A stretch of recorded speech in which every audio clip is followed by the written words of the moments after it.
On this video, I'm going to show you how to close big sales. Whether big for you is a $500 sale, a $1,000 sale, a $10,000 sale, a $100,000 sale, or a $1 million sale. I'm going to show you how to close big sales one-on-one. And I've closed lots of big sales to the tune of millions and millions of dollars, one-on-one, nose to nose, toes to toes, belly to belly, across the kitchen table, having conversations with individuals about value that they are looking for that I can provide. And I'm going to show you how I do that at my process. So, in full disclosure, when I first got started in selling, I got started in the financial services industry. Well, that's kind of not true. And what I mean by that, I was an entrepreneur before I knew I was an entrepreneur. I don't know if anybody else here has had that experience, right? So when I came home from college, my first year, when I got home, I bought a 1972 Buick Skylark for $50 out of the Paxton Herald in Harrisburg, Pennsylvania. I drove that car around all summer. And I didn't do any body work on it. I didn't fix the engine. I didn't take it to the car wash. I didn't vacuum it out. I didn't do it. Just drove it around all summer. And I got ready to go back to Indiana to go back to college. And that car's not going to Indiana. It might get on the way to Indiana, but it ain't going all the way to Indiana. And so I thought, well, I'll just sell the car. So a friend of mine offered me $300 for it. So I sold it to him. So I drove the car around all summer and then made $250 profit, literally made a 6x return on my money. And then I just started buying cars and fixing them up and selling. That was my first entrepreneurial endeavor. But that was a little different because I didn't see that as sales. I just saw that as being a mechanic, right? Because I'm really good at fixing stuff and really good at doing body work and can change an engine or a transmission. I don't do that stuff anymore, but I used to do it all the time. And so that was my first entrepreneurial endeavor, but it didn't really require a lot of sales skills because people knew if they wanted a car and they knew what price they wanted to pay. And so I would just advertise the car in the newspaper. Remember newspapers, those things they used to have back in the olden days when Abraham Lincoln was president? Okay, so I'd advertise it in the newspaper in the classified section, and then people would call, and then they'd come by and look at the car, and if they liked it enough and the price was right or they negotiated, they would buy the car, right? So that was that. And I was okay at doing that, but it wasn't because I was good at sales. It was just because people wanted the product, right? So then I got introduced to financial services through a multi-level marketing company called A.L. Williams, which later became Primerica.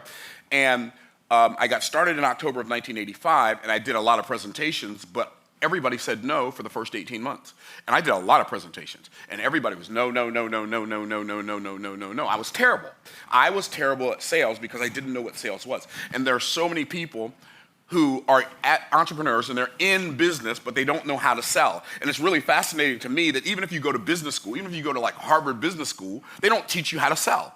You go to medical school, you learn how to work on the human body, but they don't teach you how to close patients on letting you work on their human body, right? You go to law school and they teach you how to practice law, but they don't teach you how to get any clients to practice law for.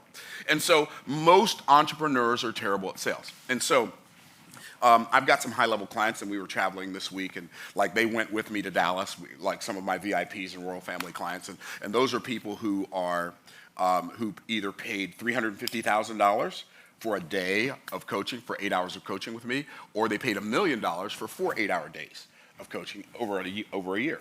And I'm having conversations with them, and I'm listening to the way they talk, and I'm thinking, this person. And it's not a judgment. It's like, okay, this person has to learn how to close. And so I'm having the conversation. No, the reason you're struggling with what you're working on right now is because you've never been in sales. And so when you talk to people about things in your business, the conversation that you have doesn't lead to a sale.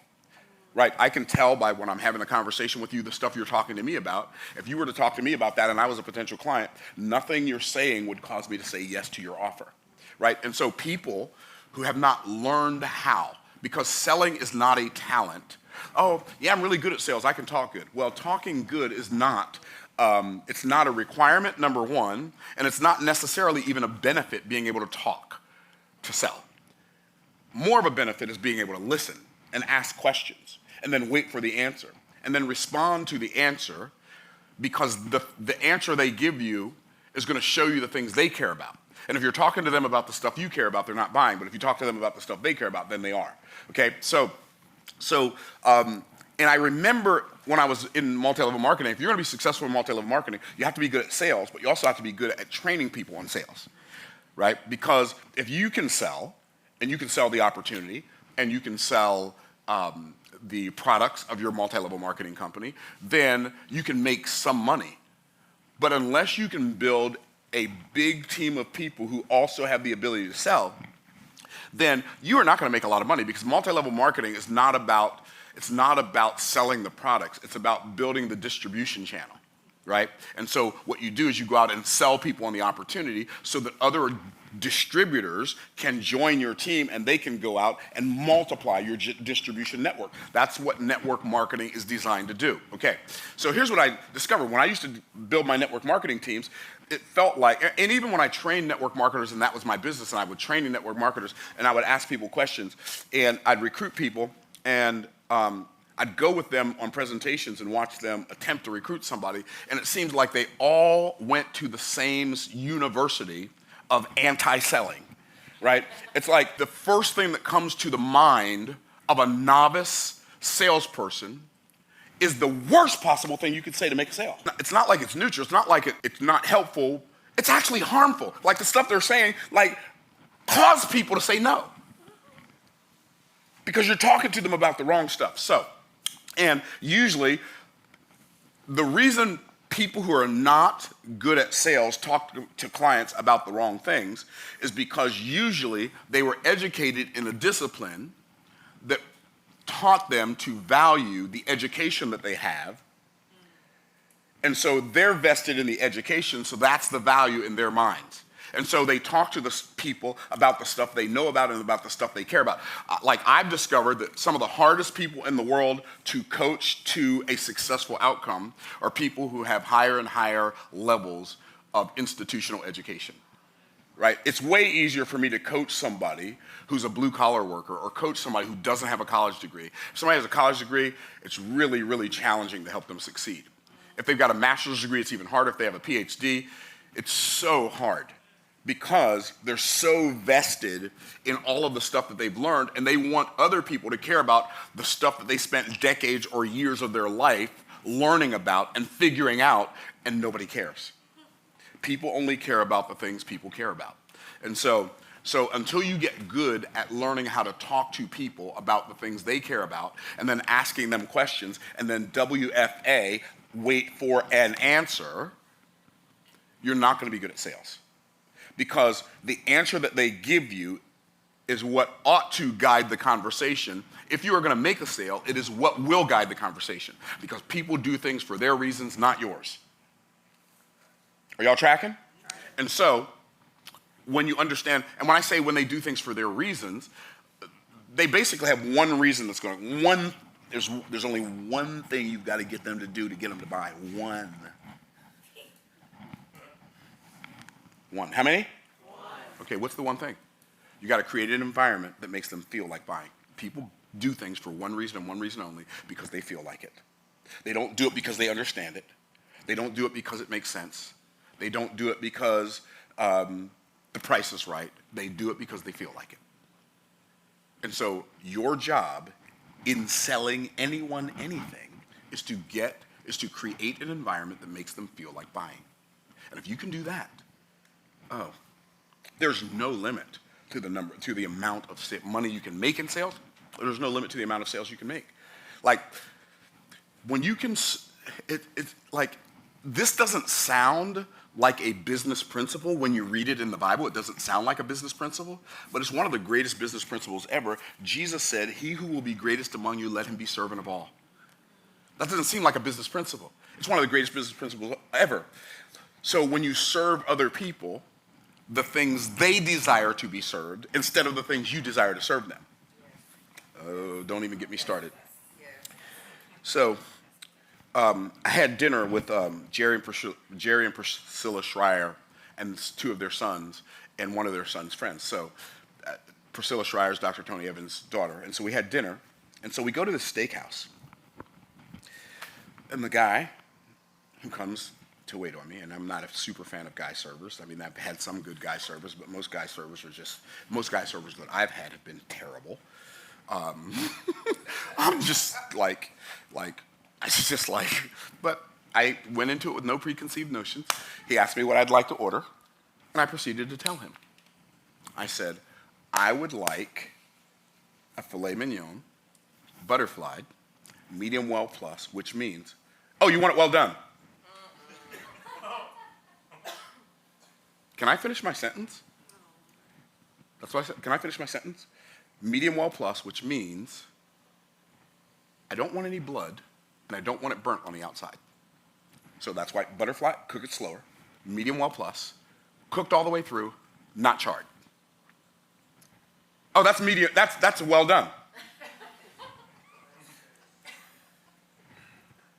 Okay, well the chef can you take my order? Well, the chef can't do it that way. Okay, I don't want anything. I don't want anything. I'm good. I just drink water. I'm sorry, sir. I'm sorry, sir. Right, you're sorry, but you're a pretty sorry server, for one. This is not a soup kitchen. We are paying for this food. I am giving you the content. You provide the context. The context, cook the food the way I'd like it, right? So anyway, so he asked me for my order, and when I gave him my order, he wanted to change my order into something that he could understand. You don't need to understand it. Just go tell the chef what I said. Okay? But that's how most people sell. They're so this is what's on the menu. This is what the chef said they can do. You ain't working for the chef right now. The chef ain't paying you. So when you're selling, don't be that server. Don't sell people what you want them to buy. Are y'all tracking? Okay. So they've seen your presentation. Maybe your presentation was a webinar. Let's say you're going to sell a $5,000 offer, just whatever that is. Maybe it's a coaching program, maybe it's a course, or a $2,000 course, or whatever. So they go to a webinar, automated webinar, they book a call to have a conversation with you, you get on the phone with them, or you get on Zoom with them. I like Zoom better than the phone, because then you can see their faces, you get that feedback energy, and then you start asking them questions. So here's the closing sequence that I have used to make millions and millions of dollars, one-on-one, having conversations with individuals. Y'all ready? Okay, so the first question I ask is this. What did you like best about what you saw in the presentation? Now, why do I ask what did you like best? I never say, what did you think? I never say, do you think you'd be interested? Interested is a kiss of death word, right? Interested is asking for commitment before providing value. If I could show you a way, which is a terrible thing to say, by the way, if I could show you a way to A, B, C, D, E, F, G, would you be interested? So terrible. A better way to say that is, if there were a way. Because if you say, if I can show you a way, you're already telling them, I know something you don't know, which to them sounds like I'm smarter than you, and so now you've already created opposition, because what they're going to do is they're going to say, well, I don't know if I would be interested or not, because they don't want to feel like they're dumb to help you feel like you're smart. So don't say, if I could show you a way. Never ask somebody if you could show them a way. Always ask them if there were a way. If there were a way. That removes you and them from the conversation. If there were a way that you could A, B, C, D, E, F, G, is that something that you would like to know more about potentially? Well, potentially I would like to know more about that, right? So they've seen the presentation, they've seen a webinar, they've seen whatever. I don't have time to teach you how to do a webinar or a Zoom or a live or whatever sales presentation right now. They've already seen your presentation. They've booked a call. If they've seen your presentation and booked a call, they did not book a call because they don't care about more details about your offer. They didn't book a call because they don't desire the outcome that you promised on that presentation. They booked the call because they do desire the outcome. Now they just want to figure out if it's worth it. That's why they're having the conversation with you. Does that make sense to everybody? Yes? Okay, so what you say is, you say, based on what you saw in the presentation, whether it be a webinar, Zoom call, automated webinar, whatever, based on what you saw in the presentation, what do you like best about what you've seen so far? And you just let them talk. Why? Because in a selling environment with a pro, the person who's the prospect or the client provides all of the content, and the closer just provides the context. What is the content? The content are the reasons why they would say yes or no. So the more you get them to say, the more clarity you're going to have on their desires, and the more likely they are to buy. The reason some of you can't sell is because you talk too much and listen too little. I heard somebody say one time, they might be right. The reason God gave you one mouth and two ears because you're supposed to listen twice as much as you talk. That's especially true in selling, right? And so what did you like best? They tell you. Great. What else did you like? Why? I want them talking as much. I want them to do most of the talking when I am selling. I don't ever do most of the talking when I'm selling. I don't even care if I'm selling to a group.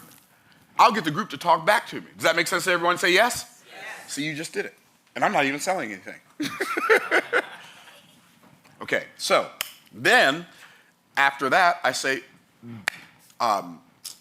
based on what you've seen so far, so they've already seen what the product is or the service. They already know how much it costs. Based on what you've seen so far, what questions, if any, do you have? Well, question one, what about this? You answer that question.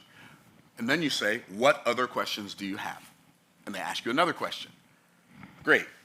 And then you say, what? What other questions do you have? And they answer, well, what about this? And then you say, well, and you answer that question. What other questions do you have? See, here's part of your problem. You're afraid of their questions because you're afraid you might not know the answer. So learn the answer.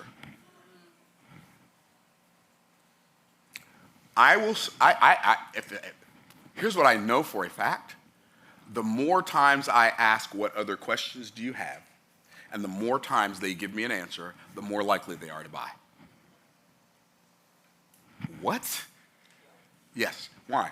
Because what I'm doing is I am eliminating objections. How do you eliminate objections? Don't have any. You answer them when they're questions before they get, see, an objection is an infected question that did not get answered in the presentation or the close. An unanswered question is like an open wound that doesn't get cleaned. Are y'all tracking? And so, what other questions do you have? What other questions do you have? Man, I used to love it when people would ask me 15 questions. They're buying. I don't even have to think about it. They're buying. Why? Because then I say, what other questions do you have? Eventually, guess what they're going to say? I don't have any more questions. You know what that means? There's not even a slight possibility for them to come up with an objection. Great. Now watch what happens next. When they say, I don't have any more questions, you say, do you mind if I ask you a few questions?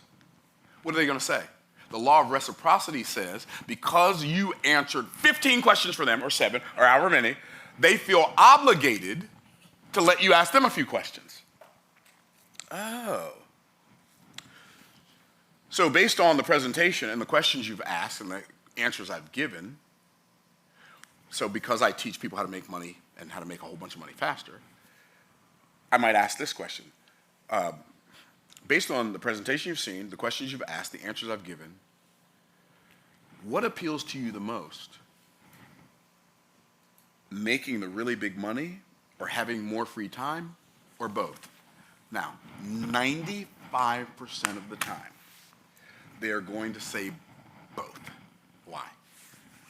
Because two things that influence people a lot are recency and frequency. The more often you say something, the more likely it is to settle in.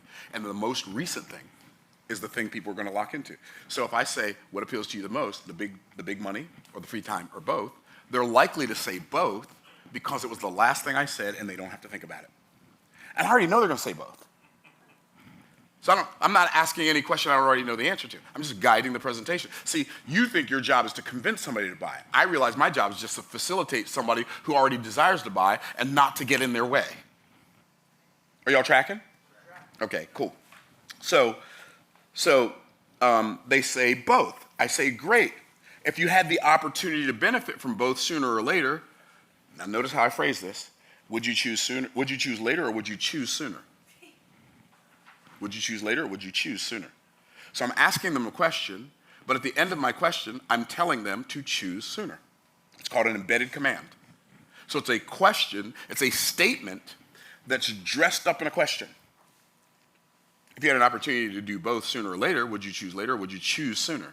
Sooner. Excellent. How do you spell your first name? Bob, B-O-B. Great. How do you spell your last name? S-M-I-T-H. Great, Bob. And if I'm mailing something to them, what address would you like your product shipped to? Okay. Give me the best phone number to reach you as well as an email address.